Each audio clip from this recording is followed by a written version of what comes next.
náš host zo Žiliny. Dobrý večer. Pozdravujem všetkých občanov našej vlasti. Volám sa Ivan Čavajda. Moja hodnosť je nadporučík a pracujem na skupine dopravných nehôd v Žiline.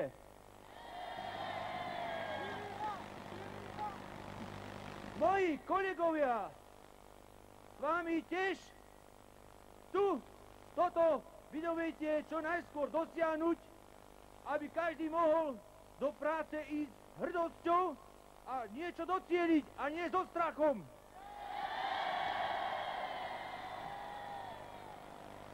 Na záver by som nepovedal krátku vec, že v Žiline skorej vybudovali okresný dvor strany ako cestu 1/18, pričom na 2/507 štátnej ceste dochádza k ľudským životom a to nie je hanba.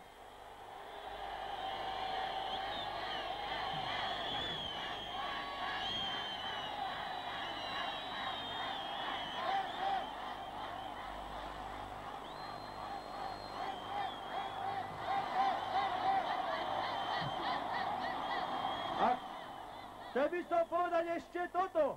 Ak chceme poctivo pracovať a vážiť si jeden druhého, tak nech radikálna zmena ostane o čistej strane. Ja som člen strany a ja sa za nich hanbím, ako robotník.